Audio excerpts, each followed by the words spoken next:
y nos vamos de lleno con la unidad 1, tema la antropología y el trabajo de campo, revisando el ITD2, un breve recorrido por la historia de la antropología, objeto, método y las teorías, con base en la ficha de Adriana Huánuco sobre el texto Rosana Guber, Introducción y capítulo 1.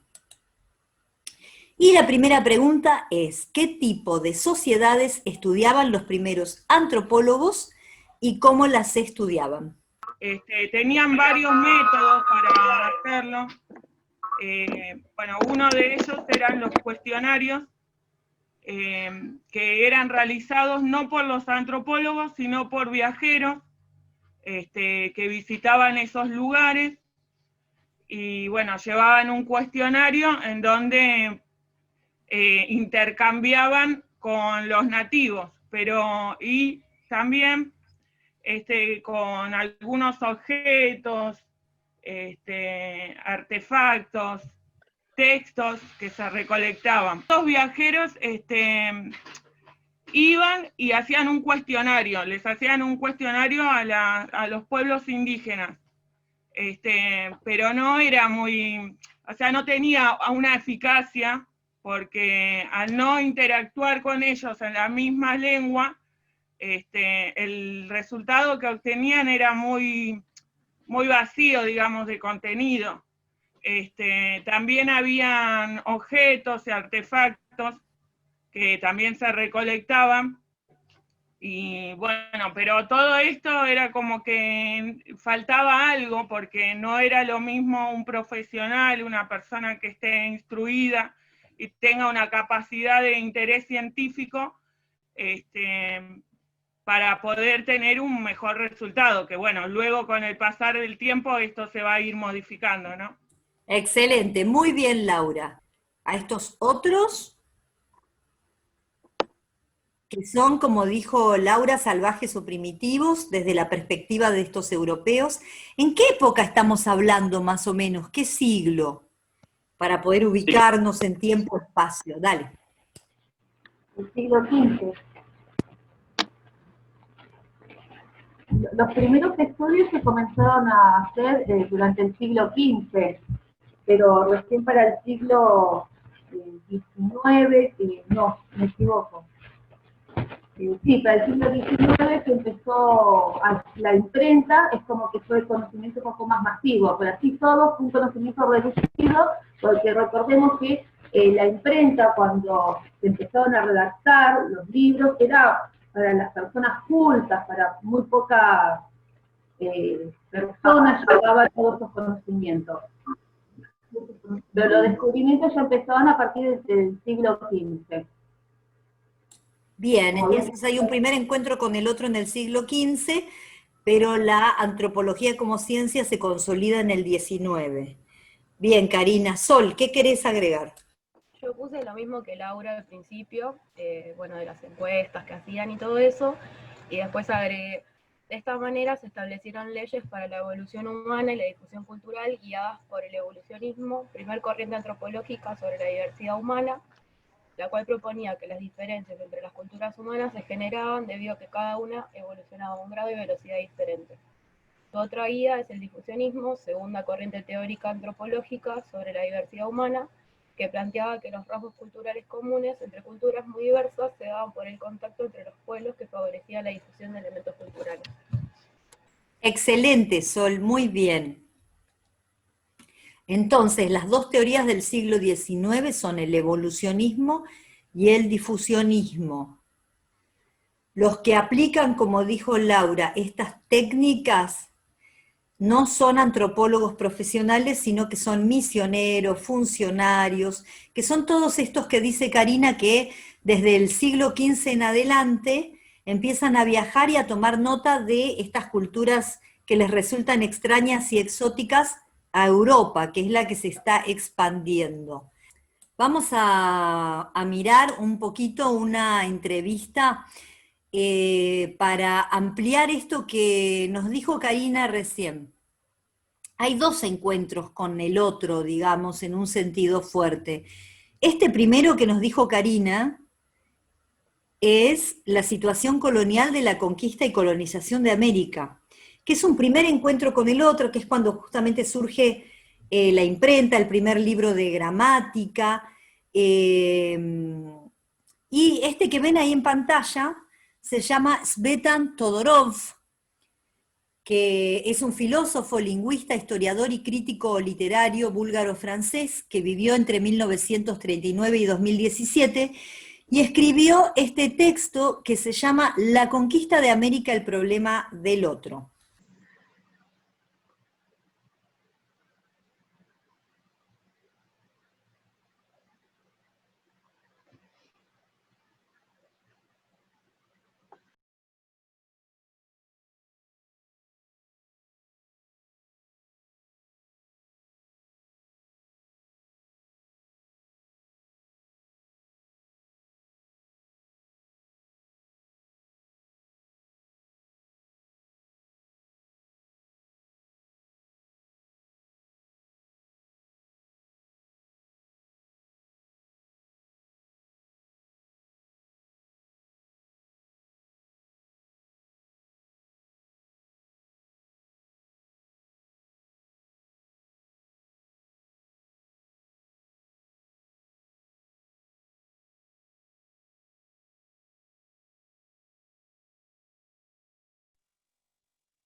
Cielo, si querés tu celo, venía a buscar que lo...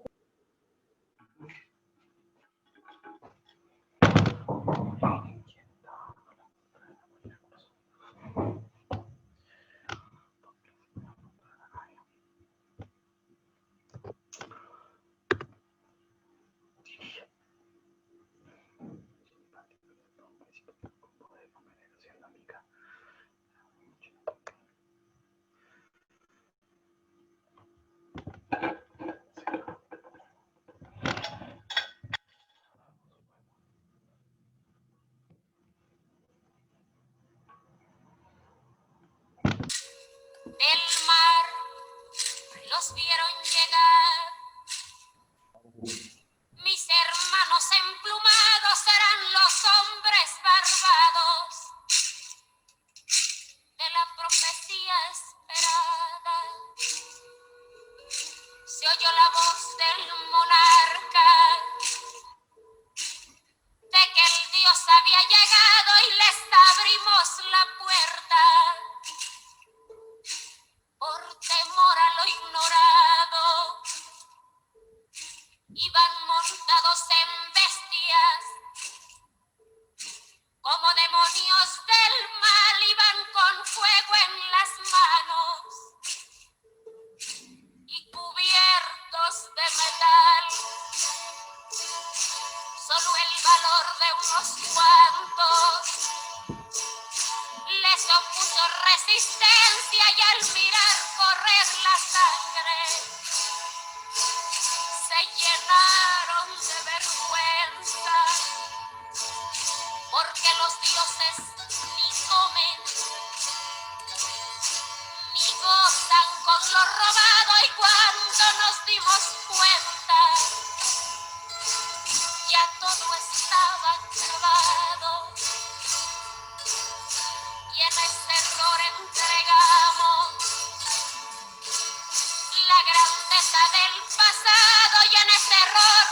nos quedamos 300 años esclavos.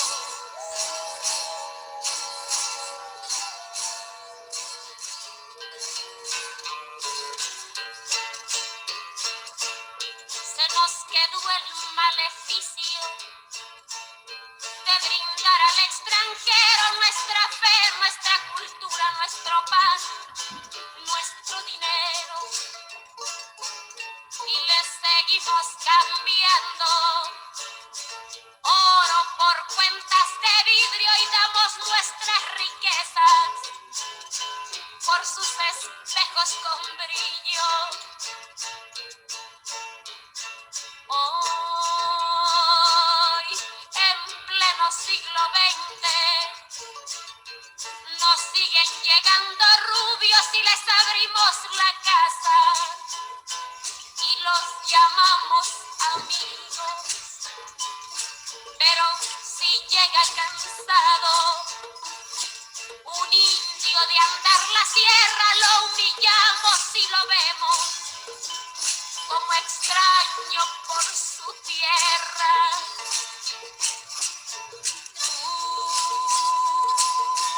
Hipócrita que te muestras humilde ante el extranjero, pero te vuelves soberbio con tus hermanos del pueblo. Oh, maldición de Malinche, enfermedad del presente, ¿cuándo dejarás mi tierra? ¿Cuándo harás libre a mi gente?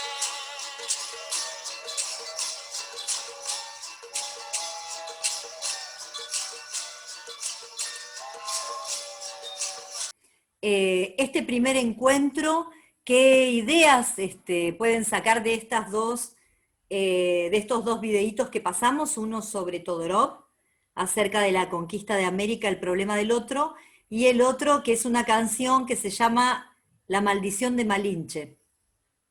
¿Alguien que quiera comentar algo? ¿Cómo es este primer encuentro?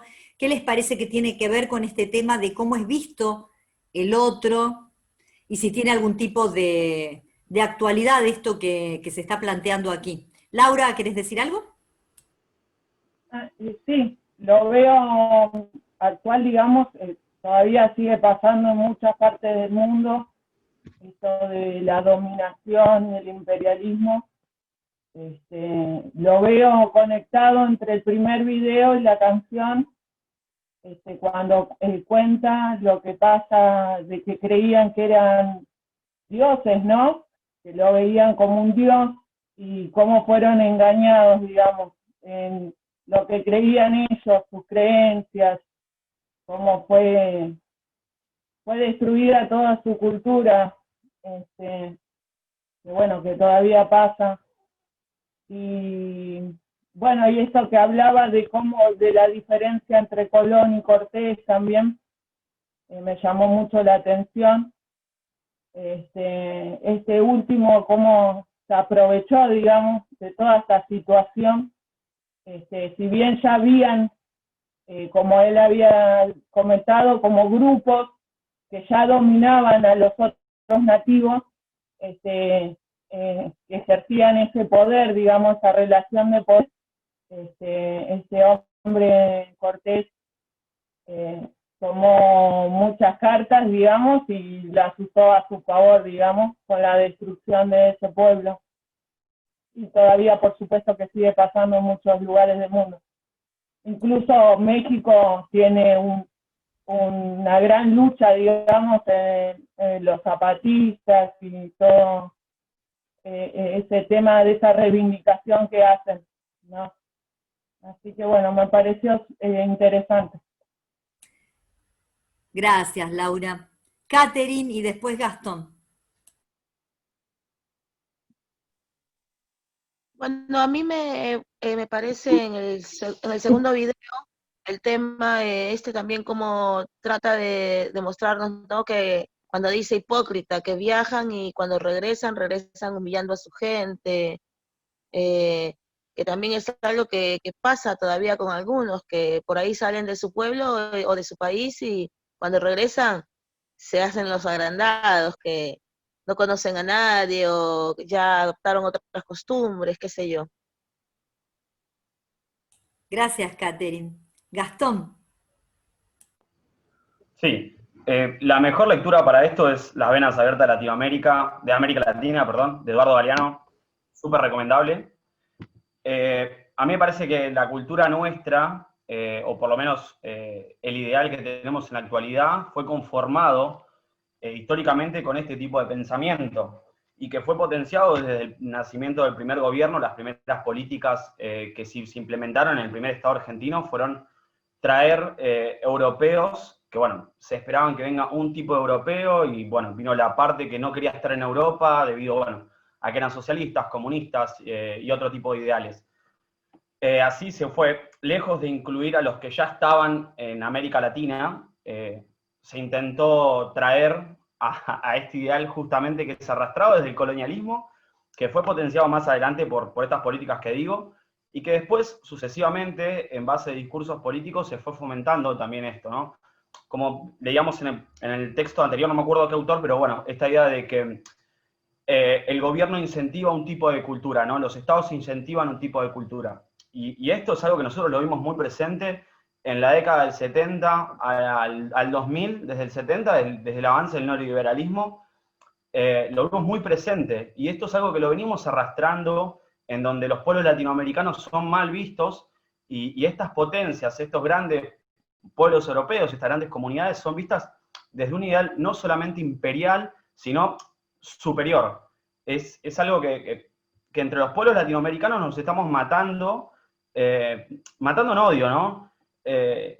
Y siempre mirando para el otro lado de la frontera. Siempre es algo que, nada, yo había escrito en un tiempo, después se lo voy a pasar, un texto sobre el famoso muro de Donald Trump, ¿no? Cuánto bien nos haría que en verdad se construya un muro y que no pasemos, y que del otro lado tampoco pasen los ideales, que tampoco pasen las armas, que tampoco pasen todo el odio que transforma estas grandes potencias del capitalismo en la actualidad.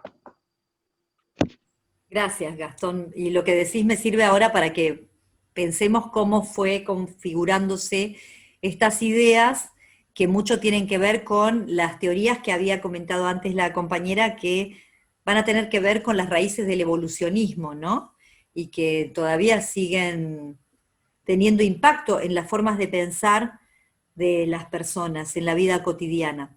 ¿Alguien más quiere comentar algo que le haya llamado la atención de estos dos videos o que lo haya conmovido? Gisela, por favor. Sí, profe. No, yo quería destacar la diferente forma que tomaron Colón y Cortés con respecto a los pueblos originarios de México. Como Colón seguía en su fantasía, las sirenas, o si caía en un pueblo que eran tranquilos, eran unos demonios. Cortés fue masivo, y para poder conquistarlos los estudió. En una de las formas antropológicas, las primeras formas antropológicas de estudio, convivió con ellos, si bien no aprendió su lengua, pero consiguió personas que los pudiera traducir de buena forma. Y bueno, cómo fue una estrategia más inteligente para después conquistarlos. Y como dice al principio la canción de Malinche, como que sin que ellos se den cuenta, fue entrando hasta, bueno, los aniquiló prácticamente. Dejaron muy pocas personas que después, bueno, fueron esclavizadas y las redujeron a un grupo muy pequeño, que incluso llegó a fomentar, no es el odio, sino el propio pueblo a su origen, que es un tipo de conquista como más fina. Se trabaja en la mentalidad de la población de acá. Bien, gracias, Gisela, muy bien lo que aportás. Bueno, ahí tenemos un cuadro donde está Cortés con sus traductores, ¿no? Y es un poco el espíritu de época también. Piensen que podríamos encontrar un diálogo profundo entre Cortés y Maquiavelo, es decir, las primeras formas en las cuales se piensa la estrategia política de la dominación y la conquista, ¿no? Y todas estas estrategias que lleva adelante para conquistar, para dominar, y no solo llevarse, y no solo llevarse el oro, ¿no? Que es un poco lo que habían hecho antes, que era tratar de llevarse el oro, y en cambio Cortés tiene una perspectiva de conquista y dominación. Le podríamos llamar a esto como una etapa protocientífica, digamos, ¿no? Porque no hay ciencia constituida como tal, la ciencia se consolida y constituye en el siglo XIX, pero está este primer encuentro con el otro, cuyo contexto es la conquista de América, y este tipo de colonialismo que va a ser la base del mercantilismo y posteriormente del desarrollo del capitalismo, ¿no? ¿Y qué es lo que hay? Cronistas de Indias, que en general van a ser estos hermanos franciscanos, o bueno, aquí vemos Fray Bartolomé de las Casas, Ginés de Sepúlveda, que van a escribir acerca de estas culturas de los otros. Y si tuviéramos que pensar cómo se expresa aquí la alteridad, la otredad, el encuentro con el otro, va a ser en esta relación indio, que en realidad homogeneiza todas las culturas que estaban acá, todas las culturas nativas, es decir, que oculta la diversidad, porque la categoría indio lo que hace es meter a todas las culturas en una sola categoría supraétnica, blanco europeo, ¿no? Y también en esta dicotomía fieles-infieles respecto de la religión que van a imponer los españoles, en este caso los portugueses en otras partes donde conquistan. Y acá hay algo interesante, que es que durante el siglo XV y el XVI lo que se van a plantear es, ¿estos otros tienen alma? ¿Son humanos?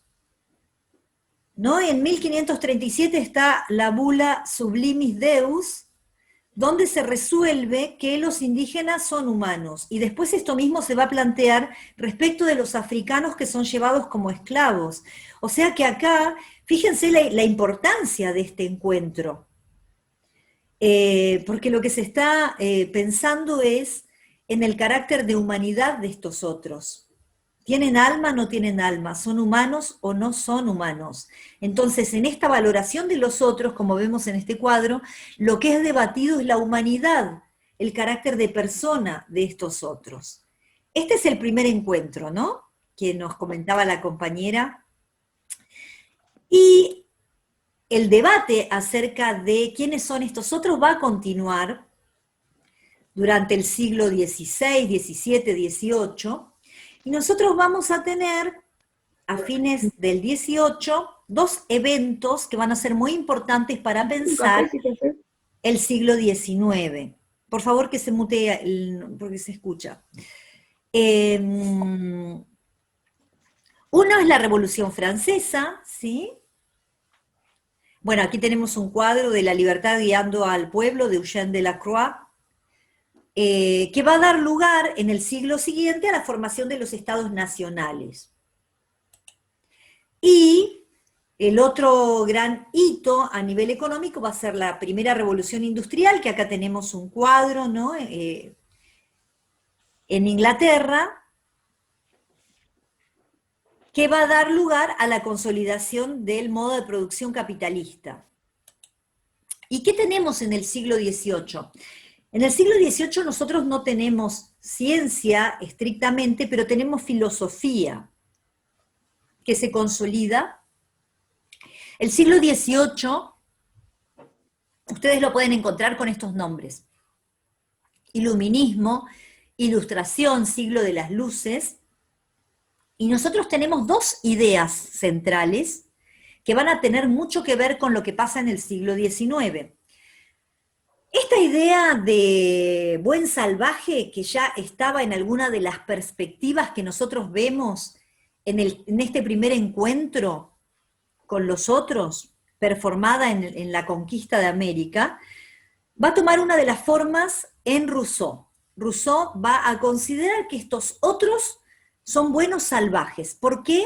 Porque no están contaminados por la civilización, por las luces de la ciudad, no están contaminados por la maldad de la civilización, ¿sí? De este progreso arrollador. Y por otro lado, nosotros tenemos al conde de Buffon, un aristócrata, que va a decir, no, estos salvajes en realidad, Buffon como va a decir que estos salvajes son hombres a medias, es decir, personas a las que hay que civilizar. Pero a la vez, de esta manera, va a justificar los procesos de dominación social, los procesos de explotación de estos otros. Entonces, tenemos a Buffon y Rousseau y sus ideas acerca de los salvajes. Rousseau va a plantear esta teoría del buen salvaje que define a un hombre en estado de naturaleza, no contaminado por la civilización, no corrompido, impoluto, bondadoso, solitario, pero que elige vivir en sociedad y cuya principal característica es ser libre. Y esta libertad para elegir lo diferencia de los animales. Entonces aquí hay una consideración en torno a que estas personas son buenas por naturaleza. En cambio, Buffon, que plantea esta teoría del hombre a medias, define al hombre como inserto entre las demás especies animales que se distingue por su facultad de razonar, pero donde vamos a encontrar como una especie de escalera evolutiva. Acá hay una protoidea de escalera evolutiva. Los salvajes representan un estado de decrepitud y estupidez, va a decir este autor, por el cual no han sabido llegar a la civilización, no se pudieron desarrollar por sí mismos en la forma en la cual lo hizo Europa, y por lo tanto son primitivos inferiores. Aquí tenemos nuevamente un cuadro que ayuda a sintetizar esta cuestión. Entonces, en el siglo XVIII, que es una etapa filosófica, precientífica también, vamos a tener como contexto la revolución industrial, la crisis de la monarquía y de la iglesia. Esto se va a sintetizar en la Revolución Francesa, el ascenso de la burguesía y a un cuestionamiento a la esclavitud. Y, por supuesto, entonces vamos a tener, por un lado, la Revolución Francesa, que va a dar lugar en el siglo XIX a la consolidación de los estados nacionales, y la revolución industrial que va a llevar a la consolidación del capitalismo. Las corrientes teóricas, bueno, como vimos, iluminismo, ilustración, siglo de las luces, y los conceptos son esta idea de razón universal, libertad, fraternidad, felicidad, y estos dos representantes, Rousseau con su idea de buen salvaje, y Buffon con esta idea de primitivo, decrépito, al que hay que civilizar. Un segundo encuentro con el otro es la situación colonial del siglo XIX. Se da, ¿cuándo? Fines del siglo XIX. ¿Dónde? En Europa. ¿Por qué? Justamente porque se consolida el capitalismo y aparece la necesidad de expansión hacia regiones ricas en materias primas, de la mano del imperialismo político, y nosotros vamos a tener Gran Bretaña, Francia, Bélgica, Alemania, Holanda, Portugal, expandiéndose al resto del mundo, y un hito que podemos mencionar como muy importante en 1885 es cómo se parten África, estos países, en el marco del Congreso de Berlín. Es decir, que van a instalarse y a dominar y a explotar los otros continentes. Hay un autor francés que se llama Vallandier que dice que la situación colonial es la dominación impuesta por una minoría extranjera, racial y culturalmente diferente, que actúa en nombre de una superioridad racial o étnica y cultural, y en ese sentido la situación colonial es una situación total, que nace de la conquista y se desarrolla entre dos civilizaciones.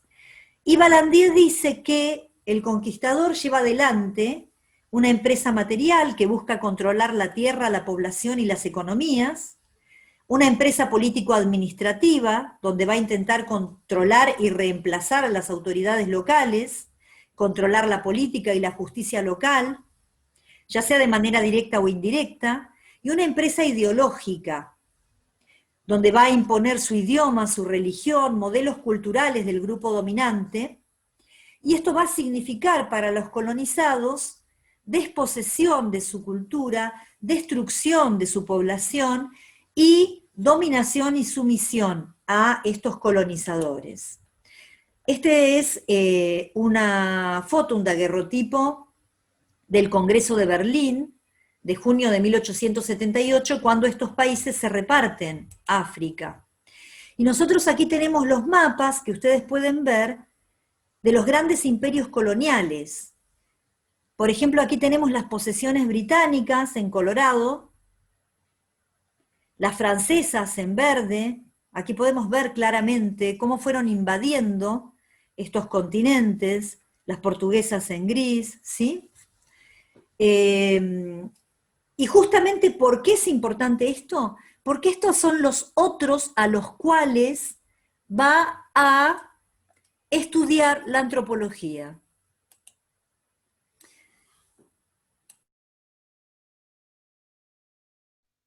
Y para poder dominarlos, para poder ejercer un poder sobre ellos, porque supuestamente ellos son mejores personas, tienen mejores culturas, y los otros son salvajes, que hay que concientizarlos, hay que civilizarlos. Entonces, mediante ese plan siniestro, digamos, van a ir conquistando. Y esto de la Revolución Francesa también, donde sí surgen los derechos, pero los derechos para quiénes, porque los esclavos y todas esas personas van a seguir estando en la misma situación, digamos, no va a cambiar su situación de vida. Eso va a pasar después de los años. Pero bueno, seguimos a lo mismo, que lo que veo yo es que hasta el día de hoy se sigue sometiendo a los pueblos. Y bueno, hoy en día la destrucción que ha tenido la naturaleza por parte de todo el capitalismo, no solo a las personas, sino al medio ambiente, cómo se ha explotado todos los recursos, Nigeria, todos esos países que hoy en día tienen una lucha muy importante por eso, porque han sido devastados totalmente. Obviamente que América Latina también lo tiene, Chile, Venezuela, y bueno, mismo Argentina, pero sí, lo que veo es la conquista, la dominación, el poder sobre el otro, el control, para obtener todos los fines económicos, políticos, introducir sus lenguas, su idioma, su religión, y así ir manipulando a la población. ¿Cuál es el sentido que tenía para estos antropólogos? ¿Cuál es el sentido histórico en ese contexto que tiene este tipo de relación con el otro, ¿no? Estos encuentros.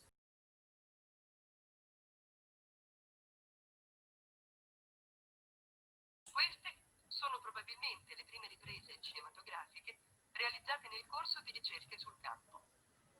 Vennero effettuate con una macchina da ripresa Lumière nella zona dello stretto di Torres, tra la costa nord-orientale australiana e Papua, Nuova Guinea.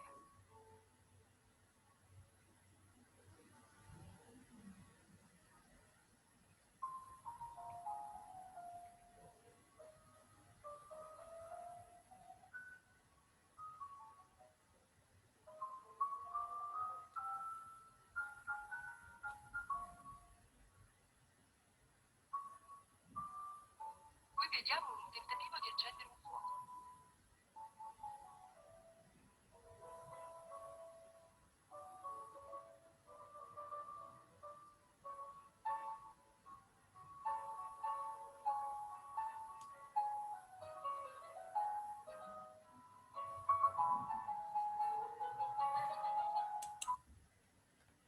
Bien, bueno, ahí vemos una filmación de una de las expediciones que es al estrecho de Torres. Bueno, ahí tenemos en pantalla este tipo de de manifestaciones culturales que se van fotografiando y filmando, ¿sí? Ahí tenemos algunas otras. Y bueno, el Estrecho de Torres está aquí, ¿no? Que es justamente Australia, acá entre Papúa Nueva Guinea y Australia. Y nosotros tenemos entonces 3 cuestiones siempre para mirar cuando estamos pensando en historia de la antropología.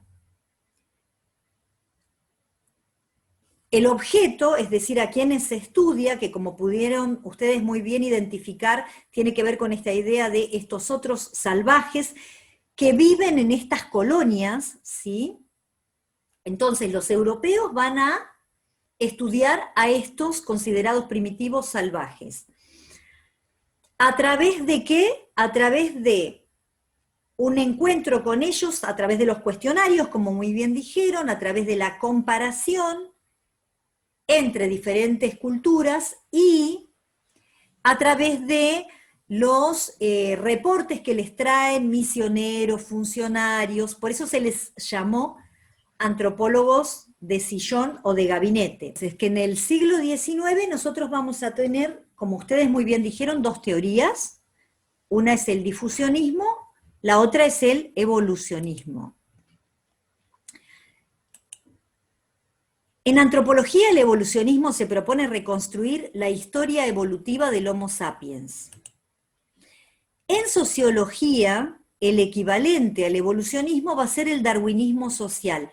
Y ustedes seguramente en sociología van a ver a Spencer y los modos en los cuales la sociología va a recuperar la cuestión evolutiva, pero más vinculado con Europa. Si nosotros tuviéramos que pensar una diferencia entre la antropología y la sociología, podríamos decir que la sociología es el estudio del nosotros europeo, en este siglo XIX, y la antropología de los otros, puestos en un marco evolutivo. Y nosotros vamos a tener 2 autores muy importantes, evolucionistas, que uno ya lo conocemos porque es el que vimos la vez pasada dando una de las definiciones clásicas de cultura, que es a quien tenemos en pantalla, Edward Barnett Taylor, que es inglés. Bueno, como podemos ver, vivió entre 1832 y 1917, es el primer titular de cátedra de antropología de la Universidad de Oxford, visitó Estados Unidos, Cuba y México, y es evolucionista. ¿Qué plantea Taylor? Una escalera evolutiva unilineal vinculada con lo religioso. Y él dice que esta escalera ubica a todos los otros en función del tipo de religión que practican. Y él va a decir que esta escalera tiene como peldaño bajo al animismo, es decir, a aquellas culturas que creen en la naturaleza, en los espíritus, al politeísmo, como por ejemplo Grecia, que tenía dioses politeístas, al monoteísmo, como por ejemplo España, que va a situar esta idea de Jesús y Dios, y la ciencia como el peldaño mayor que niega la religiosidad.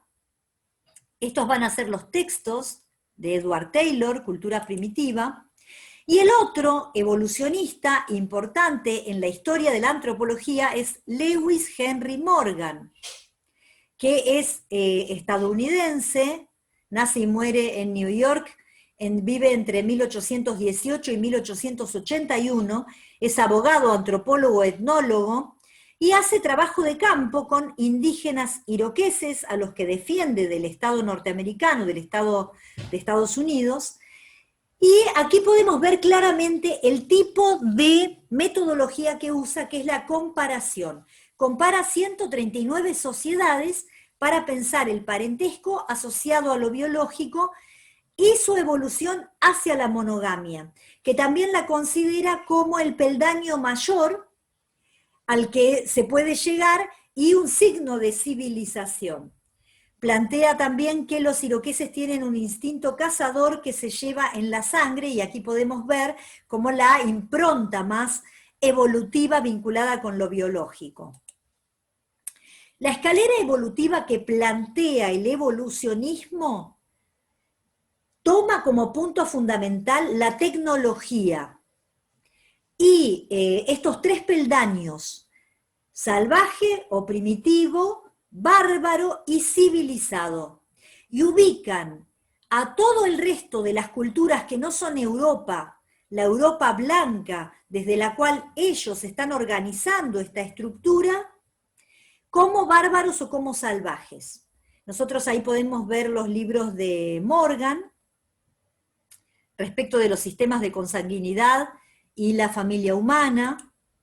Y entonces, podríamos resumir que en el siglo XIX ya se consolida la antropología como ciencia.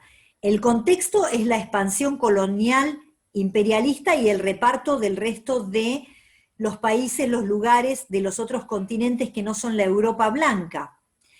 Y esto tiene que ver con la expansión del capitalismo. La ciencia se vincula con pensarse desde las ciencias naturales, el positivismo, y cómo las otras ciencias sociales van a intentar ser neutrales, objetivas, como se pretenden las ciencias físico-naturales. Las corrientes teóricas, como muy bien dijeron ustedes, son el evolucionismo y el difusionismo, y las concepciones tienen que ver con la supremacía de Occidente, que impone un esquema evolutivo al resto de las culturas: salvaje, primitivo, bárbaro, civilizado, y estas ideas de orden y progreso. Y los dos autores que mencionamos son Edward Taylor y Lewis Morgan. ¿Cómo se valora entonces a estos otros de las colonias? Como un salvaje, primitivo o bárbaro que puede llegar a ser civilizado si sigue los pasos y el esquema que propone esta Europa blanca.